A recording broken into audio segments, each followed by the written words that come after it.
Pedal is connected to a pivot, ठीक है, by a metal bar is shown. The force on the pedal is 16 newton, ये given है। What is the moment of this force about the pivot, ये pivot, तो क्या problem हो गई? इस मतलब इस क्वेश्चन में क्या प्रॉब्लम है? ये लाइन ऑफ एक्शन है और ये पिवट आपका हो गया हॉरिजॉन्टल, ये रहा पिवट। सो भाई क्या हो जाएगा 60 मल्टीप्लाई बाई, हाँ 60 मल्टीप्लाई बाई 16 होना चाहिए था, तो मोमेंट का क्या आंसर है?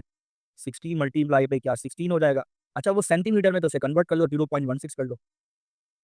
सो ये न्यूटन इसका मीटर, तो बताओ कितना होता है? 9.6 बी लग रहा है। 960 नहीं, हाँ 9.6। मतलब मैं 16 को मल्टीप्लाई कर रहा हूँ 6 से, तो 96 आ रहा है। आप डेसिमल इधर उधर करो तो देखो वो 9.6 ही बनेगा ना, 72 या 7.2 या ये तो नहीं बन जाएगा ना, खुद सोचो। तो 16 और 6 का टेबल पढ़ लो, 9 और 6 का आंकड़ा आएगा, वो 9 और 6 के पॉइंट के फ्रैक्शन को, उसकी वैल्यू को कहीं पर भी तुम एडजस्ट कर सकते हो, वो बी ही पॉसिबल है, और क्या निकलेगा इसके अलावा? ठीक है, क्लियर है? तो ये इतना मुश्किल सवाल तो नहीं दिया था मैंने, ये क्वेश्चंस दिए थे, ये क्वेश्चन बहुत थोड़े से क्वेश्चन थे भाई। Now next topic is torque और moment in a uniform beam. Heading लगाइए टॉर्क और moment in a uniform beam. अभी हॉरिजॉन्टल बीम है आपके पास, ठीक है, इसमें इसमें मोमेंट कैसे कैलकुलेट करेंगे? हॉरिजॉन्टल बीम को समझने की कोशिश कीजिएगा। ये इससे मिलती-जुलती बीम आप लोग बचपन से पढ़ते हुए आ रहे हैं। थोड़ा-सा मैंने क्या किया है कि इस फलक्रम को या पिवट को मैंने सेंटर से हटा के, यानी पापा पापा की गोद से इसको हटा के थोड़ा-सा साइड में कर दिया है इसको। सबसे बेस्ट ऑप्शन सेंटर होता है। आपको पता है सेंटर का फ़ायदा क्या है? सेंटर का फ़ायदा ये कि अगर पिवट आप सेंटर में लगाते हैं तो ये है यूनिफ़ॉर्म बीम। यूनिफ़ॉर्म बीम का जो सेंटर ऑफ ग्रेविटी होता है वो इधर होता है, तो वेट यहाँ से गुज़रता है। तो इसका अपना वेट जो है वो जब पिवट से गुज़रेगा तो टर्निंग इफ़ेक्ट क्रिएट नहीं करेगा। इसलिए ये वेट अक्सर नहीं दिया जाता था। पिछले क्वेश्चंस के अंदर जहाँ-जहाँ ओ लेवल्स में, आईजीसीएसई में आप लोग ये सवाल करते थे, जहाँ-जहाँ ये आपका फुलक्रम या पिवट सेंटर में हुआ करता था, वहाँ अक्सर सवालों में वेट नहीं दिया जाता था। बीम का अपना वेट नहीं दिया जाता था। मैं बीम के अपने वेट की बात कर रहा हूँ। क्लियर है? लेकिन अब ऐसा नहीं होता। अब मैंने फुलक्रम को उठा के साइड में कर दिया, ये है यूनिफ़ॉर्म बीम। इसका मतलब इसका अपना वेट इसके ज्योमेट्रिक सेंटर पे यानी बीच में होगा, जो मैंने यहाँ पे बनाया हुआ है। ठीक है? आ रही बात समझ में? क्लियर है? नंबर 1। अच्छा, अब पिवट मैंने क्या कंसीडर किया भाई, ये वाला पॉइंट पिवट कंसीडर किया। ज़रा मेरी बात ध्यान से सुनिएगा। यहाँ पे रखा हुआ है एक स्प्रिंग, इसका मतलब है फोर्सेस कौन-कौन सी लगेंगी। सबसे पहले you have to identify the forces. सबसे पहले आपको फोर्सेस को आइडेंटिफाई करना पड़ेगा। क्लियर है? अब आप फोर्सेस को आइडेंटिफाई कैसे करेंगे? सबसे पहले देखिए, पहली फोर्स को मैंने आइडेंटिफाई की, जो कि इसका अपना वेट है, बीम का अपना वेट है, जो कि अब तक आप लोग नहीं ले रहे थे मेजॉरिटी क्वेश्चंस के अंदर, क्योंकि पिवट आप यहाँ रख रहे थे। अब पिवट को चूँकि उठाकर लेफ्ट साइड पे कर दिया गया है, इस वजह से अब यहाँ पर सेंटर में इसका अपना वेट भी इंक्लूड होगा। क्लियर? पहला पॉइंट क्लियर हो गया सबको? ठीक है? अच्छा, अब आते हैं आगे। अब क्या है नेक्स्ट? नेक्स्ट ये है कि अब आपको एक फोर्स नज़र आ रही है, इंक्लाइन या oblique force, that is tension. ये रस्सी की मदद से इसको रोका हुआ है, टेंशन भी फोर्स लग रही है और यहाँ से इसका एंगल थीटा लगा हुआ है। क्लियर है? सो जब आपको पता है कि जब भी कभी इंक्लाइन फोर्स होती है, तो हम इंक्लाइन फोर्स को ब्रेक करते हैं उसके हॉरिजॉन्टल और उसके वर्टिकल कंपोनेंट्स के अंदर। ब्रेक किया जाता है। तो मैंने ब्रेक किया, तो इसका इसके 2 हॉरिजॉन्टल एक हॉरिजॉन्टल कंपोनेंट है, दैट इज़ टीएक्स, ठीक है? इस टेंशन का एक हॉरिजॉन्टल कंपोनेंट हो गया इस डायरेक्शन में टीएक्स और एक इसका वर्टिकल कंपोनेंट हो गया इस डायरेक्शन में, दैट इज़ टीवाई। क्लियर है? 2 कंपोनेंट, एक टीएक्स और एक टीवाई। क्लियर है? अच्छा, और फोर्सेस को रिकॉग्नाइज़ कीजिए, आइडेंटिफाई कीजिए। तो देखिए, चूँकि इसको उठाकर, इस पूरी बीम को उठाकर रखा हुआ है इस स्प्रिंग के ऊपर भी और इसके ऊपर भी, और बीच में इसका अपना वेट है, तो इस वेट को उठाने वाले 2 कंधे चाहिए। एक ये कंधा, 2 शोल्डर। तो 2 फोर्सेस अपवर्ड यहाँ से निकलेंगी, जो इस बीम पर अपवर्ड फोर्स लगाएँगी। आ रही बात समझ में? इसको हम रिएक्शन फोर्सेस कहते हैं। तो ये रिएक्शन फोर्सेस हैं, एक ये फलक्रम अपवर्ड लगाएगा इसको उठाने में, एक ये स्प्रिंग अपवर्ड फोर्स लगाएगी। इसके अगेंस्ट कौन-सी एक्शन फोर्स के अगेंस्ट? वो है वेट ऑफ द बीम। इसके अगेंस्ट ये दोनों ऊपर फोर्स लगाएँगी। ये बिल्कुल ऐसे ही है कि एक बंदा, ठीक है, इंजर्ड है, क्रिकेट खेल रहा है, इंजर्ड हो गया, तो 2 बंदों के कंधे पर हाथ रख के ऐसे ऐसे जा रहा है, तो उसका अपना वेट सेंटर में होगा और 2 बंदों के कंधे उसको ऊपर उठा रहे होंगे। बिल्कुल एग्ज़ैक्टली यही सिचुएशन है। एग्ज़ैक्टली यही सिचुएशन है कि ये अज़्यूम करो, ये वो बंदा जो इंजर्ड हो गया है, ये उसका अपना वेट है और ये 2 कंधे हैं जो अपवर्ड फोर्सेस लगा रहे हैं। क्लियर है? रिकॉग्नाइज़ कर रहे हो चीज़ों को? आइडेंटिफाई कर रहे हो फोर्सेस को? समझ आ रही है फोर्सेस? तो पहली जे फोर्स, फिर ये टेंशन के कंपोनेंट्स, फिर ये स्प्रिंग से निकली हुई फोर्स, फिर ये पिवट की वर्टिकल फोर्स। अच्छा, अब ज़रा इमेजिनेशन तुम्हारी अच्छी करवाते हैं ऐसा-ऐसा। ये जो स्प्रिंग वाली फोर्स है, this is called elastic restoring force. ज़ाहिर है स्प्रिंग है, स्प्रिंग में आपने ये वेट रख दिया, तो उसमें जो अपवर्ड फोर्स लग रही है वो इलास्टिक रिस्टोरिंग फोर्स है। आपने पढ़ा है Hooke's law, F is equals to kx, पढ़ा है ना? ओ लेवल्स के अंदर आईजीसीएसई में हुक्स लॉ पढ़ा है आप लोगों ने, ये उसका फॉर्मूला है हुक्स लॉ का। और ये सिलेबस का पार्ट है। तो ये वही इलास्टिक रिस्टोरिंग फोर्स Fe है, क्लियर है? और इसका फॉर्मूला Kx के इक्वल है। अक्सर पेपर में इसको डिफॉर्मेशन के चैप्टर के साथ मर्ज करके दे देगा, ठीक है? तो वहाँ स्प्रिंग कांस्टेंट दे देता है, तो एक्सटेंशन दे देगा, तो आप वहाँ से फोर्स निकाल लेंगे, क्लियर है? एक्सटेंशन या कंप्रेशन दे देगा, तो वहाँ से फोर्स निकाल लेंगे आप लोग। तो अक्सर वो ये हरकत करता है, स्प्रिंग देके ये काम करता है। अच्छा, ये मैं बात कर रहा हूँ जनरलाइज़, जब आप जो है वो अपने बोर्ड का एग्ज़ाम कर रहे होंगे, तो उस वक़्त की बात कर रहा हूँ, ठीक है? वैसे इस तरह का क्वेश्चन आता है। अच्छा, इसके अलावा और बात करते हैं। अच्छा, अब देखिए बैलेंस कैसे होंगी फोर्सेस? ये तमाम, क्योंकि ऑब्जेक्ट इक्विलिब्रियम की स्टेट में है।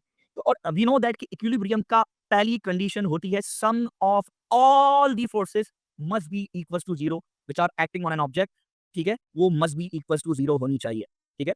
अब कैसे 0? अपवर्ड यानी वर्टिकल तमाम फोर्सेस का सम 0 और हॉरिजॉन्टल तमाम फोर्सेस का सम 0, ठीक है? या वर्टिकल सारी फोर्सेस बैलेंस हो और हॉरिजॉन्टल सारी की सारी फोर्सेस बैलेंस हो। ये 2 काम होना चाहिए। तो देखिए, मेरा ये कहना है ये डाउनवर्ड वेट है, ठीक है? ये कौन बैलेंस करेगा? ये डाउनवर्ड वेट 3 लोग मिलके उठा रहे हैं, 3 फोर्सेस उठा रही हैं। कौन? नंबर 1 ये V, नंबर 2 ये इलास्टिक रिस्टोरिंग फोर्स स्प्रिंग वाली, और नंबर 3 ये टेंशन का Y कंपोनेंट। ये तीनों मिलके इस वेट को उठाएँगे। ऐसे बैलेंस होगा वर्टिकली, ठीक? अभी मैं इसकी इक्वेशन बनाऊँगा, टेंशन नहीं लो। पहले लॉजिक बनाओ, समझो, अंडरस्टैंड करो। तो पहले तो वर्टिकली ये बैलेंस हो गया। हॉरिजॉन्टली कैसे बैलेंस होगा? सुनो, क्योंकि टेंशन का एक कंपोनेंट ये है, Tx है, तो इस Tx की पता है क्या कोशिश होगी? कि वो इस बीम को यहाँ घसीट दे, राइट साइड पे ट्रांसलेट कर दे, ऐसे खींच के ले जाए। तो उसको अपोज़ कौन करेगा? उसको अपोज़ करने के लिए ये जो पिवट है, यहाँ से एक फ्रिक्शनल फोर्स होगी, जो इस Tx को अपोज़ करने के लिए बैक साइड पे अपोज़िट डायरेक्शन पे जाएगी। क्लियर है? ठीक? सो ये Tx बैलेंस करेगा F को, यानी हॉरिजॉन्टल ये 2 फोर्सेस एक-दूसरे को बैलेंस करेंगी, और वर्टिकल अपवर्ड ये और ये 3 फोर्सेस मिलके डाउनवर्ड W को बैलेंस करेंगी। कहानी समझ में आई आप लोग को? क्लियर है, नहीं क्लियर है? बट फ्रिक्शन, तो forces must be balanced, clear है? और इन तमाम के डिस्टेंसेस मैंने दे दिए पिवट से। पिवट ये है, तो ये D1 हो गया, यहाँ से ये D3 हो गया, ये D2 हो गया। क्लियर है? सबके डिस्टेंसेस मैंने यहाँ पर लिख दिए, ताकि आपको क्रिस्टल क्लियर हो कोई चीज़। क्लियर? अब चलते हैं आगे, ठीक है? अब आप देखिए, फर्स्ट कंडीशन ऑफ इक्विलिब्रियम लगाने जा रहे हैं हम लोग, ठीक है? इक्वेशन कैसे प्रोड्यूस होगी, ठीक है? अच्छा, इसकी एक बनती है free body diagram. Free body diagram वो डायग्राम होती है जिसमें सिर्फ फोर्सेस हो, ऑब्जेक्ट ना हो। लेकिन चूंकि अभी मैंने ये ऑब्जेक्ट डाला हुआ है, तो it is not a free body diagram. Free body diagram is that diagram in which the object is not present, instead only the forces are there. Clear? ठीक, अभी मैं दिखाता हूँ आपको, ठीक है? Now this apply the first condition of equilibrium. क्या कहता है? Sum of all the forces must be equal to 0। अब वो या तो एक्स एक्सिस में हो या वो वाई एक्सिस में हो, तमाम फोर्सेस का सम 0 होना चाहिए। क्लियर है? देखो, तो सबसे पहले मैंने क्या किया, राइट साइड वाली फोर्स को पॉजिटिव, लेफ्ट वाली को नेगेटिव ले लिया। ठीक, ऐसे कर लो। सो Tx पॉजिटिव हो गया, फ्रिक्शन नेगेटिव हो गया, इन दोनों का डिफरेंस 0 होगा। क्लियर? फ्रिक्शन को वहां ले जाओ, तो देखो Tx और फोर्स ऑफ फ्रिक्शन एक दूसरे को बैलेंस कर रही है। फिजिकल रियलिटी में ऐसे सोचो, ये दोनों एक दूसरे को बैलेंस करेंगे। क्लियर है? और फर्स्ट कंडीशन के हिसाब से ऐसे सोचो कि इन दोनों फोर्सेस का जो सम होगा, ठीक है, वो सम क्या देगा आपको? 0 देगा। यानी अगर ये +10 न्यूटन की है, ठीक है, सो ये -10 न्यूटन की होनी चाहिए। इन दोनों का वेक्टर सम 0 होना चाहिए। +10 -10 इक्वल्स टू 0 होना चाहिए, या 10 और 10 न्यूटन आपस में बैलेंस होनी चाहिए। क्लियर है? समझे? अब आ जाओ second condition of first condition of equilibrium में वर्टिकल एक्सिस पर। Vertical axis, sum of all the forces must be equal to 0। So मैंने क्या किया? मैंने जो अपवर्ड था, अपवर्ड फोर्सेस उनको पॉजिटिव कंसीडर किया। कैसे? ये वर्टिकल फोर्स है, ठीक है? जो रिएक्शन दे रहा है ये पिवट इस बीम के ऊपर, okay? This is the reaction of the pivot on the beam, this is V। तो इसको प्लस V ले लो, इसको प्लस FT ले लो, इसको प्लस TY ले लो, ठीक है? तो देखो plus FT plus TY plus V, और वेट को नेगेटिव ले लो, तो वेट नेगेटिव हो गया। इन सब का जो सम है वो 0 होना चाहिए। अब आप वेट को उधर ले जाओ, तो देखो वेट को बैलेंस करने के लिए 3 अपवर्ड फोर्सेस हैं यहाँ पे। सोचो कितना वेट होगा इस बीम पे। क्लियर? सही है वापस। क्या नहीं समझ में आया? बोलो, बोलो, बोलो। First condition of equilibrium। ठीक है, ओके, दोबारा बता देता हूँ जी। प्रेशर, सही है, लास्ट वाली तो इक्वेशन समझ में आ गई, लेकिन फर्स्ट वाली थोड़ी सी कंफ्यूज है। मैं बता देता हूँ, बिल्कुल बता देता हूँ, बहुत दोबारा बता रहा हूँ, कोई इशू नहीं है। ठीक है, अब आप देखिए, समझिए, मैं आपसे ये कहना चाह रहा हूँ कि देखिए हॉरिजॉन्टल फोर्सेस यानी जो Tx है राइट साइड पे जा रही है, और Fy है लेफ्ट साइड पे जा रही है। तो मैं किसी भी एक डायरेक्शन में फोर्स को पॉजिटिव ले लूंगा, और जाहिर है कि वेक्टर अगर किसी एक डायरेक्शन में पॉजिटिव होता है तो दूसरी डायरेक्शन में नेगेटिव कंसीडर किया जाता है। तो फर्स्ट कंडीशन ऑफ इक्विलिब्रियम कहती है कि sum of all the forces must be equal to 0। और इसकी ज़ाहिर है कि दो, इसमें भी फर्दर 2 क्लासिफिकेशन है कि एक्स एक्सिस पे फोर्सेस का सम यानी हॉरिजॉन्टल फोर्सेस सारी की सारी उनका सम 0 होना चाहिए, और वर्टिकल फोर्सेस जो हो उनका सम भी 0 होना चाहिए। क्लियर है? आ रही बात समझ? जी सर। Yes।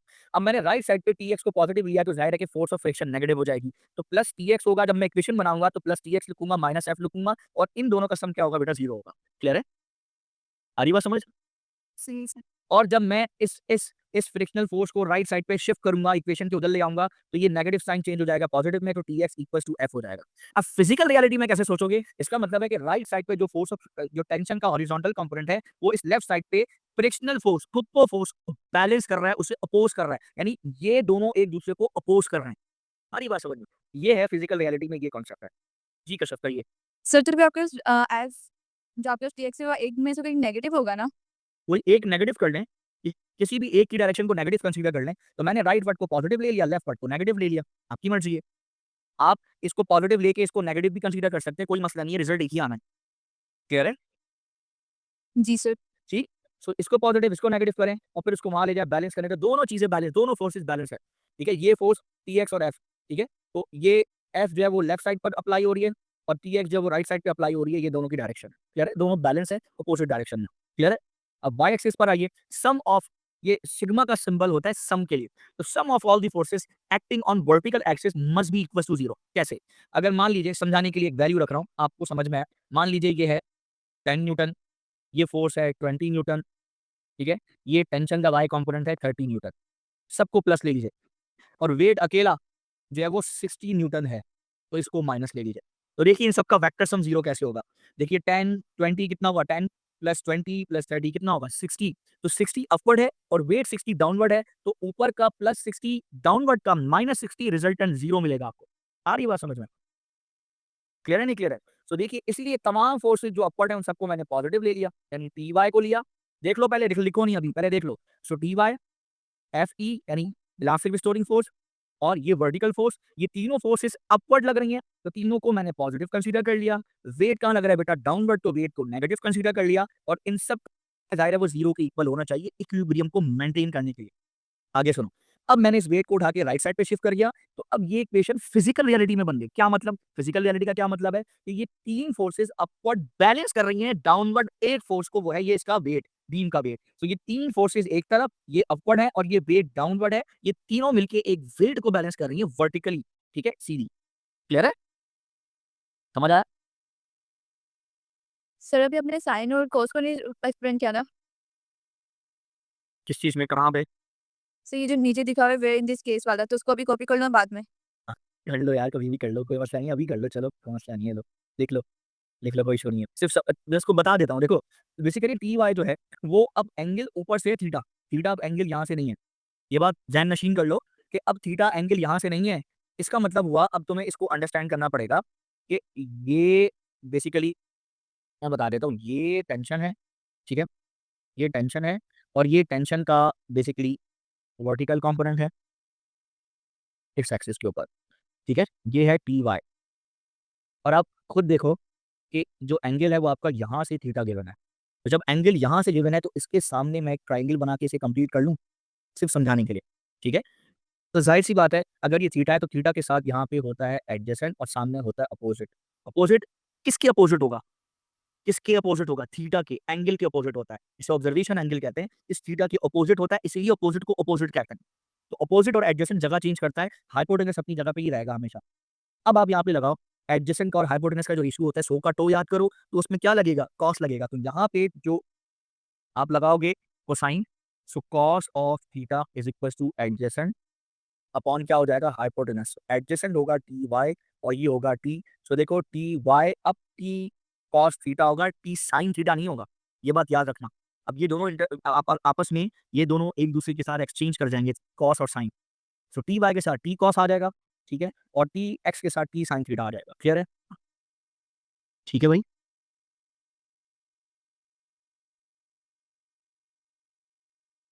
लिख लो उसको। अब हमने चलना है सेकंड कंडीशन ऑफ इक्विलिब्रियम के ऊपर।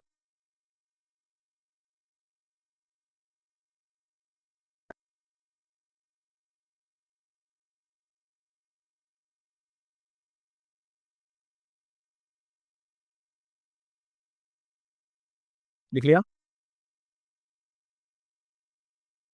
चलें आगे बढ़ते हैं। अच्छा अब सुनिएगा, अब आते हैं सेकंड कंडीशन ऑफ इक्विलिब्रियम। अच्छा भाई, अब सेकंड कंडीशन ऑफ इक्विलिब्रियम कहाँ लगाएं? ठीक है, कहाँ लगाने का क्या सवाल है? क्वेश्चन ये है कि सेकंड कंडीशन ऑफ इक्विलिब्रियम लगाने के लिए किसी एक पॉइंट को पिवट बनाना पड़ेगा। यस और नो में जवाब दीजिएगा। पढ़ा है ना आपने पिवट क्या होता है? वो पॉइंट जहां से ऑब्जेक्ट रोटेट कर रहा हो, ठीक है? उसको रोटेटिंग पॉइंट किस चीज़ को बनाएँ? तो अब आपके दिमाग में आएगा सर ये तो है, तो ये रहा पिवट, पिवट है तो, जी सर। है ना? है ना? यही दिमाग में आ रहा था? जवाब है नहीं, जवाब है नहीं। अब जो मैं पढ़ा रहा हूँ वो दिमाग में ठूस लो। ये जो चीज़ बता रहा हूँ ये कोई नहीं बता रहा। ये आपके दिमाग में ये चीज़ आई जो पिवट फिज़िकल रियलिटी में जो पिवट है, आपके दिमाग में यही बात होगी जो फिज़िकल रियलिटी में पिवट है, मैथमेटिकली भी वही पिवट होना चाहिए, तो जवाब है नहीं, ज़रूरी नहीं है। हो भी सकता है, नहीं भी हो सकता। यानी यानी मैं पिवट इसको भी यानी इसको तो बना सकता हूँ, ये तो आपके दिमागों में है। मैं पिवट इस वेट वाले पॉइंट को भी बना सकता हूँ पिवट। समझ आ रही है? मैं पिवट इस पॉइंट को जहाँ पे ये स्प्रिंग की फोर्स निकल रही है इसको भी पिवट बना सकता हूँ और मैं पिवट इस कोने वाले पॉइंट को भी बना सकता हूँ। मैं यहाँ से लेकर यहाँ तक इस पूरी बीम में कोई भी पॉइंट मैथमेटिकली पिवट कंसीडर कर सकता हूँ दिमाग के अंदर। भले फिजिकल रियलिटी में पिवट ये इस जगह पर है, भले फिजिकल रियलिटी में पिवट इधर है 0 के ऊपर, जहाँ मैंने अभी स्केल का 0 रखा हुआ है, भले पिवट फिजिकल रियलिटी में यहाँ है, लेकिन मैथमेटिकली सॉल्यूशन के लिए मैं कहीं पर भी पिवट रख सकता हूँ, कहीं पर भी रख सकता हूँ। बात समझ आ रही है आपको? ठीक है? अब आप सुनिए, दूसरी बात, तो सर हम फिर पिवट कहाँ रखें? ठीक है? हम पिवट 0 का पॉइंट देखिए, वो इधर भी बन सकता है, इधर भी बन सकता है, इधर भी, इधर भी, इधर भी, इधर भी, इधर भी, इधर भी, कहीं पर भी बन सकता है। कहाँ बनाऊँ? तो याद रखिए पिवट हमेशा अगर एग्जामिनर ने कुछ नहीं कहा, अव्वल तो आपको कहते हैं ना चम्मच यानी स्पून फीडिंग करता है आपकी एग्जामिनर, एक-एक स्टेप बताता है, ये करो, ये करो, ये करो, तो बचता ही कुछ नहीं है, बच्चे को सब कुछ जाता है, ठीक है? लेकिन आप समझिए अगर एग्जामिनर ने कुछ नहीं कहा, तो अब आप पिवट वो पॉइंट लेंगे। अगर एग्जामिनर ने कुछ नहीं कहा, तो कोशिश कीजिए पिवट वो पॉइंट लीजिए, जहाँ से maximum number of unknown forces pass हो रही हों। हाँ, अननोन फोर्सेस सबसे ज़्यादा पास हो रही हैं। ठीक है? अब आप देखिए, सबसे पहले देखिए, राइट साइड से चलते हैं। राइट साइड पे देखिए, एक टेन 2 कंपोनेंट है टेंशन के, एक Ty, एक Tx ऐसा ही है? ठीक है? टेंशन के तो कंपोनेंट में तोड़ दिया ना, टेंशन को छोड़ दीजिए। तो इसके 2 कंपोनेंट है Ty और Tx। आप यहाँ पर पिवट लगा सकते हैं। उससे फ़ायदा ये होगा कि जब मैं इसको यहाँ से ऐसे घुमाऊँगा, यानी इस पॉइंट को रोटेशन पे रख के ऐसे घुमाऊँगा, ऐसे या ऐसे घुमाऊँगा, तो इस पॉइंट से यानी इस पॉइंट से यानी ये वाला जो पॉइंट है, इस पॉइंट से गुज़रने वाली फोर्सेस Ty और Tx मोमेंट जनरेट नहीं करेंगी, घुमाएँगी नहीं, क्योंकि फोर्स पास हो रही है इधर से। तो जब फोर्स पिवट से या हिंज से पास हो, तो वो रोटेशन में काम नहीं करती। इसकी आसान मिसाल है कि अपने घर के दरवाजे पर या अपने कमरे के दरवाजे को घुमाना शुरू करो और घुमाते-घुमाते अपने हाथ को ले जाओ उसके हिंज के पास, उसकी कब्ज़ों के पास और हिंज पे उँगली रखो और अब फ़ोर्स लगाकर घुमाने की कोशिश करो, दरवाज़ा नहीं घूमेगा। यानी अगर मैं ये डोर की बात करूँ, ये डोर है, ठीक है? ये डोर है। मैं ये हिंज है, ठीक है? ये हिंज है, ठीक है? अगर मैं डोर पे यहाँ से फ़ोर्स अप्लाई करूँ, डोर घूमेगा, लेकिन अगर डोर पे हिंज पे फ़ोर्स अप्लाई करूँ, डोर नहीं घूमेगा। ठीक है? डोर नहीं घूमेगा, डोर किसी फ़ोर्स को उस फ़ोर्स से टर्निंग इफ़ेक्ट जनरेट नहीं करेगा। तो पिवट यहाँ रखने का फ़ायदा ये है कि ये Ty और ये जो Tx है, ये मोमेंट जनरेट ही नहीं करेगा। ये बेकार हो जाएँगी फ़ोर्सेस। इनको आप इग्नोर कर सकते हो इक्वेशन से। अब कौन-कौन सी मोमेंट जनरेट करेंगी? तो देखो इसको अगर मैं हॉरिज़ॉन्टल रखूँ तो देखो सबसे पहले इसको क्लॉकवाइज़ कौन घुमाएगा? You just need to understand इसको अगर मैंने पिवट राइट साइड पे लिया है, तो इसको क्लॉकवाइज़ कौन घुमाएगा? ये फ़ोर्स घुमाएगी। ठीक है? इसको और कौन क्लॉकवाइज़ घुमाएगा? ये वो घुमाएगी, तो ये दोनों क्लॉकवाइज़ घुमाएँगे। तो सवाल है कि अब इसको एंटी क्लॉकवाइज़ कौन घुमाएगा? इसको एंटी क्लॉकवाइज़ ये वेट घुमाएगा देखो, ये देखो, ऐसे, इस डायरेक्शन में ऐसे घुमाएगा, ऐसे एंटी क्लॉकवाइज़ घुमाएगा। क्लियर है? बात समझ में आई या नहीं आई? ठीक है? लेकिन अब यहाँ से 2 फोर्सेस पास हो रही हैं, इस पॉइंट से 1 पास हो रही है, इस पॉइंट से 1 हो रही है, इस पॉइंट से कितनी फोर्स पास हो रही है, कौन बताएगा? कितनी फोर्सेस पास हो रही है इस पॉइंट से? कोई मुझे बताएगा? 2 2 3 और एक वर्टिकल, एक फ्रिक्शनल और ये भी तो लाइन ऑफ एक्शन से जा रही है। तो पिवट कहाँ रखना चाहिए मुझे? अब मुझे बोलो, अब बताओ, कहाँ रखना चाहिए पिवट? मुझे पिवट यहाँ रखना चाहिए, ताकि मैक्सिमम फोर्सेस का जब इक्वेशन बनाऊँ तो मैक्सिमम फोर्सेस का टर्निंग इफेक्ट 0 हो, वो फोर्सेस इक्वेशन से गायब हो जाएँ और कम से कम वेरिएबल हो, इक्वेशन आसानी से बनेगी मेरी।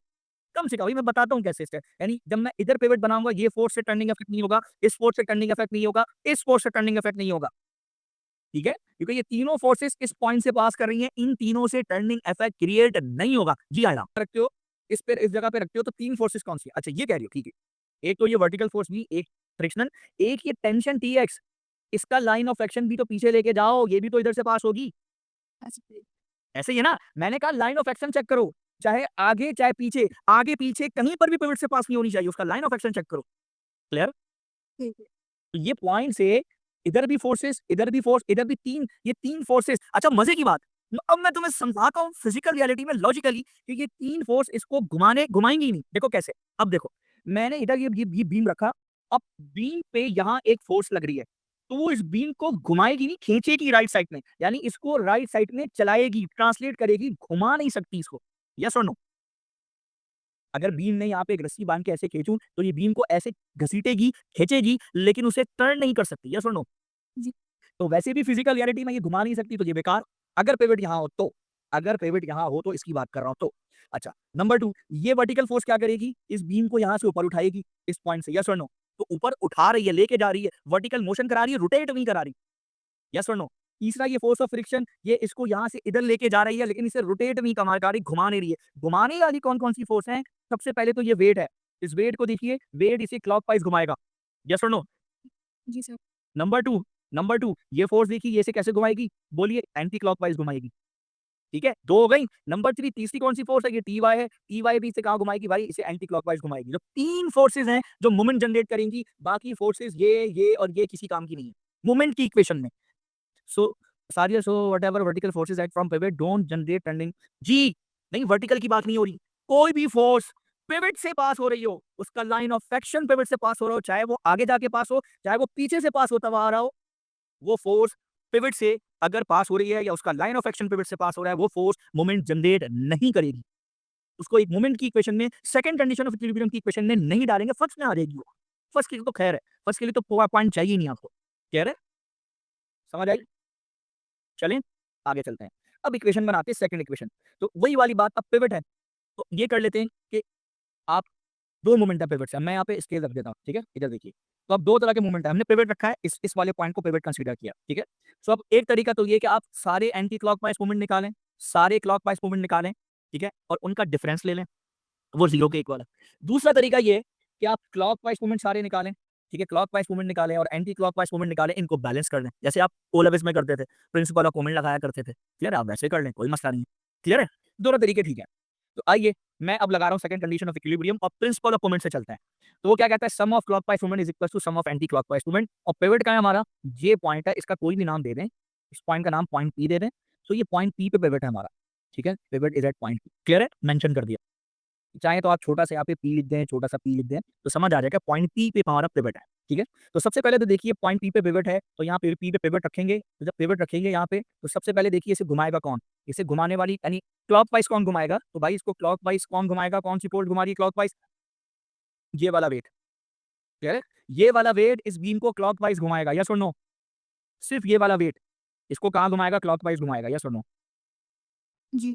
ठीक है? तो वेट से क्लॉकवाइज मूवमेंट आएगा। तो देखो, weight multiply by distance d1 pivot तक का। So weight multiply by distance d1, ये क्लॉकवाइज मूवमेंट हो गया। अब एंटी क्लॉकवाइज मूवमेंट पैदा करेंगी 2 फोर्सेस। कौन-कौन सी? सुनो, ठीक है? अब एंटी क्लॉकवाइज मूवमेंट कौन-कौन सी पैदा करेगी? ये फोर्स, ये वाली इलास्टिक स्टोरिंग फोर्स, और दूसरी ये टेंशन T1, ये 2 पैदा करेंगी। सो दोनों कैसे घुमाएंगी इसको? दोनों इसको इस डायरेक्शन में घुमाएंगी, इस डायरेक्शन में ऐसे घुमाएंगी, एंटी क्लॉकवाइज, मतलब घुमाने की कोशिश करेंगी। क्लियर है? सो अब 2 फोर्सेस हो गई, तो दोनों का अलग-अलग टर्निंग इफेक्ट निकलेगा। तो Fe मल्टीप्लाई बाय d3 और Ty मल्टीप्लाई बाय d3, तो d2। तो ये दोनों सूरतों में पिवट से डिस्टेंस, यहाँ से लोगे डिस्टेंस। क्लियर है? आ रही बात समझ में? सो अब ये हो जाएगा Fe इंटू d3 और Ty इंटू d2। तो देखो इक्वेशन क्या बनेगी? Fe into d3, Ty into d2 और बीच में प्लस का साइन आएगा। ठीक है? नोट कर लो।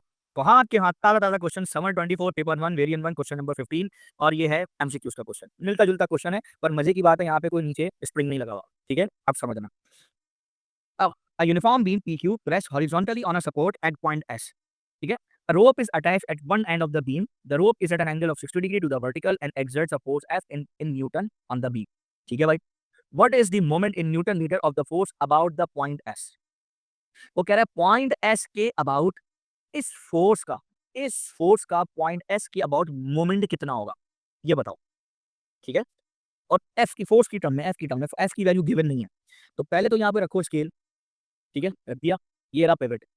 अब देखो, पिवट लगाने से पहले सबसे पहले इस फोर्स के 2 कंपोनेंट देखो, एक इसका होगा वर्टिकल कंपोनेंट, एक होगा इसका वर्टिकल कंपोनेंट, एक वर्टिकल कंपोनेंट, और एक इसका होगा हॉरिजॉन्टल कंपोनेंट। ऐसे ही है बच्चों, वर्टिकल कंपोनेंट जो है हॉरिजॉन्टल इस डायरेक्शन में, वर्टिकल इस डायरेक्शन में। हमें हॉरिजॉन्टल नहीं चाहिए, ये टर्निंग इफेक्ट में घुमाने में किरदार अदा नहीं करेगा।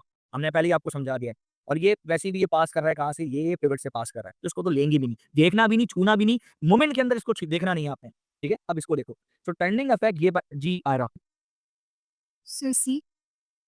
अच्छा मैं देखता हूँ। सो टर्निंग इफेक्ट में सबसे पहले तो मुझे ये कंपोनेंट चाहिए। तो ये क्या हो जाएगा एफ और कॉस 60 डिग्री, ठीक है ना। मैंने बताया था कॉस लगेगा वर्टिकल के लिए, अगर वर्टिकल से एंगल हो तो एफ कॉस 60 है और मल्टीप्लाई बाय मोमेंट आर्म यहाँ से लेकर यहाँ तक का डिस्टेंस कितना है 2.5।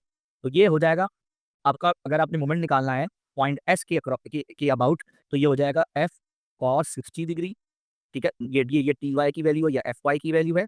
सो एफ वाई, मैं पहले वो लिख दूँ, एफ वाई लिख दूँ। तो देखिए F Y multiply by moment arm 2.5 minus 0.3 कह रहे हैं। सो एफ वाई किसके बराबर है, F cos 60 degree multiply by 2.2। तो कॉस 60 साइन 30 के इक्वल होता है जो कि 0.5 होता है। तो F multiply by 1/2 into T into, तो ये आपका हो जाएगा मेरे ख्याल में 1.1 एफ आ जाएगा। सो ए करेक्ट आंसर होगा, ठीक है, बी नहीं होगा। खैर है, ठीक है, इधर भी बिल्कुल कुछ ऐसा ही है। सर सी। अच्छा देख लेते हैं। ये 60 न्यूटन है तो इसमें टेंशन कितनी होगी स्क्वायर में, पहचानिए कितनी होगी बताइए। जब ये वेट 60 न्यूटन का है तो वायर की टेंशन कितनी होगी, कौन बताएगा। यार सारे खामोश बैठे हो, इतना मुश्किल सवाल तो नहीं दिया। जाहिर है 60 होगी रे अभी, ठीक है। तो जिंदगी आसान है, वही है, ठीक है। तो मोमेंट कहाँ लेना है, पॉइंट पॉइंट पी पे पिवट लेना है, पॉइंट पी पे पिवट लेना है। सो मोमेंट ले लीजिए पॉइंट पी पे, ठीक है। वो कह रहा है what is the weight of the rod, ठीक है चलो। What is the weight of the rod, weight पूछ रहा है। जाहिर है कि यूनिफॉर्म रॉड है तो इधर कहीं इसका वेट होगा सेंटर में, यहाँ कहीं होगा, ठीक है। यहाँ इसका वेट होगा, यानी देखा जाए तो पिवट्स यहाँ से कॉर्नर से ये होगा। ये टोटल कितनी बड़ी रॉड है 200 सेंटीमीटर की, तो 100 सेंटीमीटर का डिस्टेंस होगा टोटल यहाँ से। तो जाहिर है 100 में से आप 40 निकाल दें तो पिवट से कितना डिस्टेंस होगा इसका 60, ठीक है। तो ये पिवट से इसका डिस्टेंस होगा 60 सेंटीमीटर का, ये याद रखिएगा, ठीक है। सो अब देखिए दो तरह के मूवमेंट पैदा होंगे, ठीक है। अगर आप पिवट को यहाँ रखते हैं पॉइंट टी पे, तो एक मूवमेंट वो होगा जो टेंशन का ये वर्टिकल कंपोनेंट प्रोड्यूस कर रहा होगा, ठीक है, ये होगा टी वाई। हॉरिजॉन्टल कंपोनेंट को तो छोड़ दीजिए भाई, ये तो किसी काम का नहीं है अभी इस वक्त मूवमेंट निकालने में, तो इसको तो आप छोड़ दें। बट एक तो ये होगा टी वाई और दूसरा ये वेट होगा। तो अब देखिए मोमेंट ये दोनों जनरेट कर रहे होंगे। एक मोमेंट ये टी वाई जनरेट करेगा, टी वाई, ठीक है। ए और अब डब्ल्यू को देखिए, डब्ल्यू जो है वो क्लॉकवाइज मोमेंट जनरेट करेगा और टी वाई एंटी क्लॉकवाइज, ठीक है। सब आप बैलेंस कीजिए, कैसे, sum of clockwise moment equals to, या सम ऑफ एंटी क्लॉकवाइज पहले कर लें, यहाँ sum of anti clockwise moment equals to sum of clockwise moment, clear है। अब एंटी क्लॉकवाइज मोमेंट कौन जनरेट कर रहा है, T Y. So T Y multiply by कितना हो जाएगा, ये पूरा डिस्टेंस आपका 200 सेंटीमीटर है, इसमें से 40 निकाल दीजिए। सो ये कितना हो जाएगा 160 सेंटीमीटर हो जाएगा पिवट का। सो टी वाई इंटू कितना हो जाएगा, टी वाई इंटू 200 माइनस का 40, ठीक है। और क्लॉक वाइज मूवमेंट पे जाइए। सो क्लॉक वाइज मूवमेंट कौन पैदा करेगा, W. So W multiply by कितना हो जाएगा, आप करिए तो 100 माइनस कितना हो जाएगा, दैट वुड बी 40, क्लियर है। सो अब पी वाई कितना है 60 मल्टीप्लाई बाई 200 माइनस 40 160, और यहाँ पे डब्ल्यू है मल्टीप्लाई बाई कितना हो जाएगा 60, क्लियर है। अरे अच्छा सही है ना यार, 60 वो बोला वर्टिकल तो हमने लिया ही नहीं, हमने ये वर्टिकल की वैल्यू डायरेक्ट उठा कर रखी ना, हाँ टी वाई, ठीक है। सो यहाँ मल्टीप्लाई कराओ टी वाई। अच्छा टी वाई को जरा साइड में कर लो, टी वाई किसके बराबर होगा, टी वाई बराबर होगा टी कॉस 60 डिग्री के, सही है। तो टी है 60, 60 कॉस 60 डिग्री, सो 60 इंटू 0.5, तो दैट वुड बी 30। मुझे यहाँ पर रखना पड़ेगा 30, क्लियर है। अब सवाल सोल्व करो, अब हो जाएगा। सो अब सवाल सॉल्व करो तो 30 वन 30, 30 टू 60, और 2 से करो तो ये 80 आ जाएगा, तो ये तकरीबन 80 न्यूटन होगा, सी करेक्ट आंसर हो जाता है, चीज़ें हैं इसमें। और आप देखो ये मेन गेम सारे का सारा ये टी वाई का, टी वाई बिगाड़ेगा। सो टी वाई का जो वर्टिकल कंपोनेंट है ये आपने इंक्लूड करना पड़ेगा, कह रहे भाई, ठीक है। समझ में आ रही है सबको, इतना मुश्किल क्वेश्चन है नहीं वैसे। वो जाहिर है कि उधर बहुत घिचपेच होगा, इधर देख लो भाई, ये रहा तुम्हारा, ठीक है। इसका जो वर्टिकल कंपोनेंट है वो, ठीक है, वो ये रहा। अगर आप साइन लेते हैं तब आपको 30 लेना पड़ेगा ना, लेकिन कोस में तो आप 60 ले सकते हैं। बिल्कुल मैंने सही लिया था ना। सो अब मैं वही बता रहा हूँ उसको,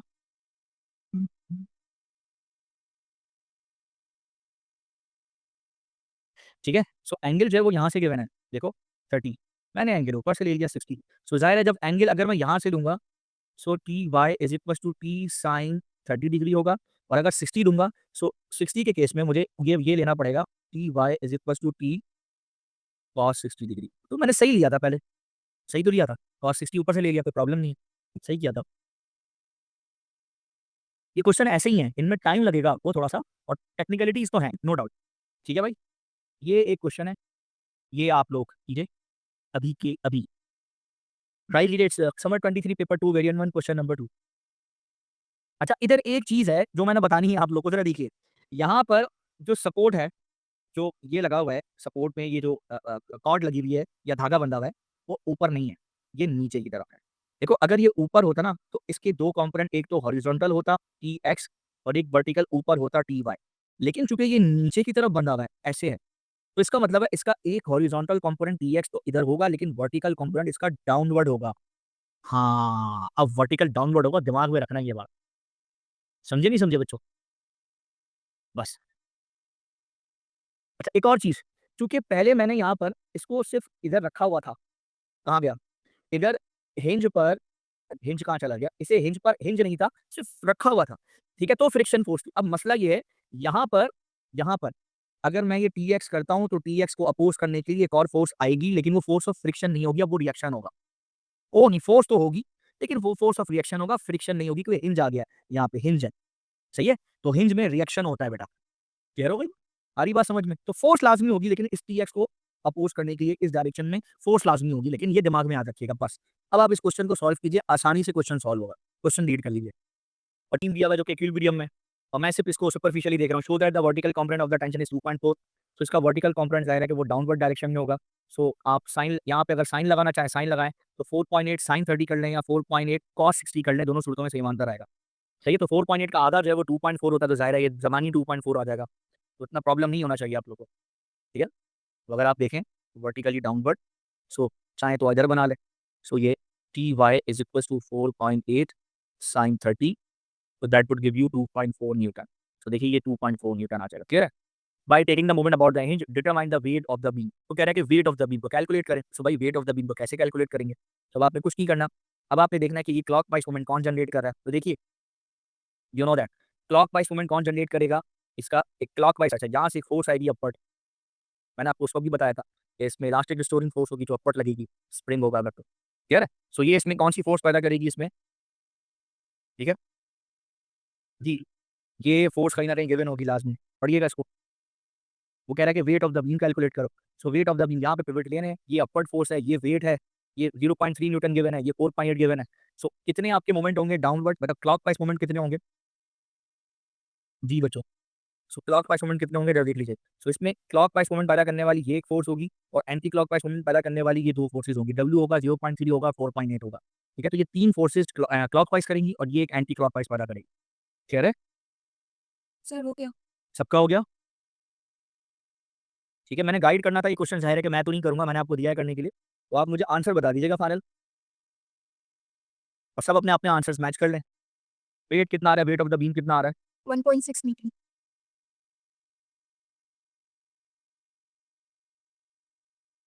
जी, क्या सबका 1.6 न्यूटन आ रहा है वेट ऑफ द बीम?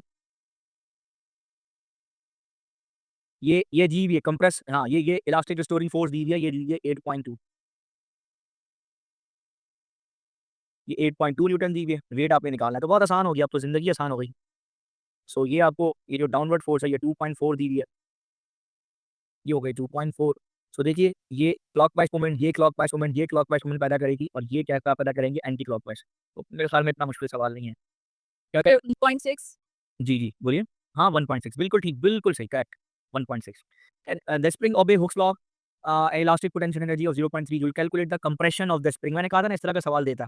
अभी बहरकैफ अभी आप लिख लीजिए, इलास्टिक पोटेंशियल एनर्जी का जो फॉर्मूला है, ठीक है, वो होता है हाफ ऑफ एफ एक्स या हाफ ऑफ की एक्स स्क्वायर। आगे डिफॉर्मेशन में पढ़ाऊंगा ये, तो अभी टेंशन नहीं लीजिए आप लोग। K is the spring constant, और F is the elastic restoring force, और X is the compression. So elastic potential energy 0.32 joule given है, इक्वल्स टू 1/2 कीजिए, ये फॉर्मूला लगाइए।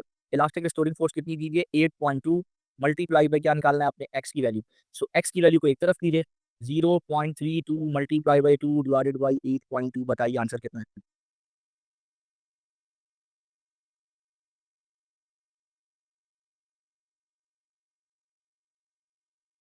0.08। 0 पॉइंट, एक्चुअल आंसर बताओ ना पहले। 0.078 आ रहा है। तो 7 8, ये 2 सिग्निफिकेंट फिगर में तो है, वो तुम 1 में क्यों दे रही हो? ये 2 सिग्निफिकेंट फिगर है ना, तो 2 में ही आंसर देना पड़ेगा, क्या है?